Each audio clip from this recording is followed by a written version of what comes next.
Devemos muita gratidão à coragem, à determinação, ao espírito público do senador Rodrigo Pacheco, que fez o Brasil continuar sob os pilares da democracia do país. Mas eu queria te dirigir a você, Rodrigo, para dizer que a sua missão não terminou por aí. Eu tenho absoluta convicção que você aceitará um duplo desafio. Primeiro, o desafio de retomar as políticas públicas de Minas Gerais, que ficaram completamente abandonadas da saúde, da educação, da segurança, do desenvolvimento social, para a gente poder voltar a colocar esse país, esse estado do tamanho que ele tinha na federação. Segundo, porque você ajudará a continuar com as políticas públicas e na direção certa, nas mãos certas, o Brasil, na mão, com a sua, que eu tenho certeza, com a sua coragem de ajudar a gente a retomar Minas Gerais, você vai ajudar a gente a manter o presidente Lula até 2030 na presidência da República do Brasil.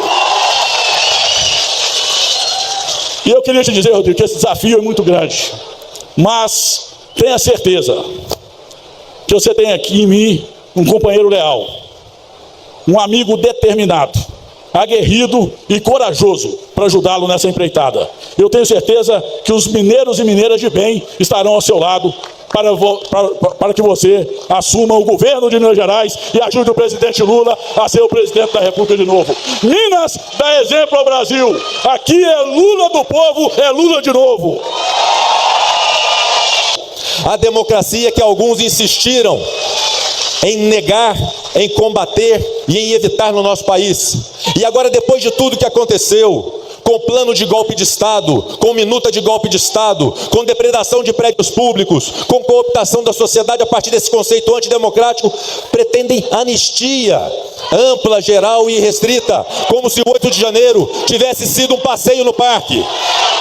As instituições desse país funcionam, as instituições desse país reagem, as universidades, os movimentos sociais, o movimento sindical, os professores, os partidos políticos, todos nós temos compromisso com a democracia do país, que foi sim vilipendiada e atacada nos anos de 2022 e de 2023, início de 2023 no nosso país.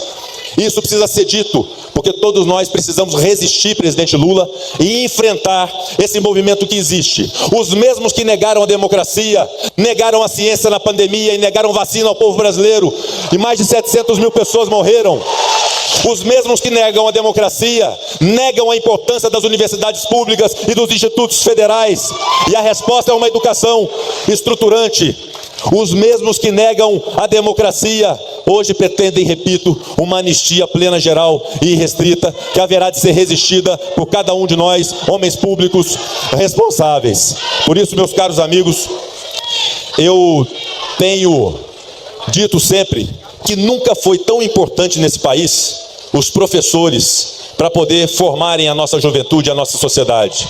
Nunca foi tão importante nesse país os juízes, inclusive do Supremo Tribunal Federal, para aplicar lei e ordem àqueles que ultrajarem a democracia e o nosso Estado de Direito. Nunca foi tão importante a imprensa do nosso país para poder dar a informação correta em tempos de falsidade, de mentiras que permeiam sobretudo as redes sociais ainda não reguladas no nosso país. E digo, presidente Lula, que os partidos políticos foram importantes, que os profissionais da saúde foram importantes na pandemia, que todos nós fomos importantes para preservar a democracia, inclusive o senhor, mas nesse instante digo, presidente Lula, nunca o Brasil precisou tanto do senhor como hoje para garantir a soberania nacional do Brasil.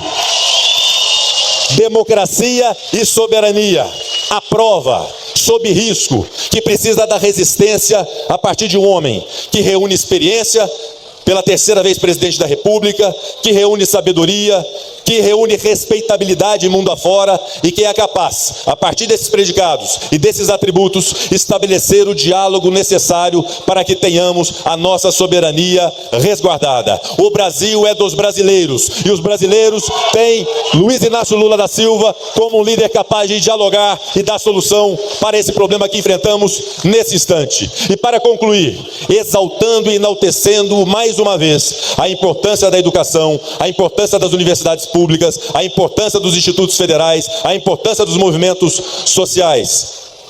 Dizer que eu tenho na minha biografia política de 10 anos de vida pública erros e acertos. Mas não está no rol dos meus erros ter traído a democracia do nosso país. Quando presidente do Senado e do Congresso Nacional, em 2022, eu dizia aos 4 cantos em alto e bom som que o presidente que fosse eleito, a ele seria dado posse no dia 1º de janeiro de 2023. Que a nossa justiça eleitoral precisava ser respeitada. Que as urnas eletrônicas, que eram motivo de orgulho do Brasil, funcionam e não eram aquilo que esses negacionistas diziam em relação a ela. Que nós tínhamos uma democracia forte. A democracia que elegeu pela 3ª vez Luiz Inácio Lula da Silva. E eu tenho muito orgulho nessa mesma biografia, de naquele dia 1º de janeiro de 2023, instantes antes daquela imagem que o presidente Lula subia pela 3ª vez a rampa do Palácio do Planalto.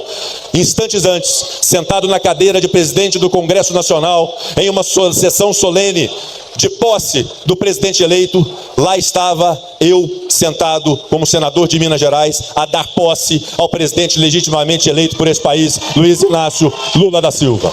Por isso, o meu reconhecimento, o meu apreço à importância de Lula nesse momento para a garantia da nossa democracia, para a garantia, repito, muito adequado esse tema nesse instante, que é a soberania nacional. Muito obrigado, presidente Lula, pela oportunidade, e nós estaremos juntos. Lula, que tem sido muito importante para Minas, no acordo da dívida do Estado, no acordo de Mariana, nas estradas federais do nosso Estado, nas barragens de água, será ainda mais importante no seu próximo mandato como presidente da República. Muito obrigado.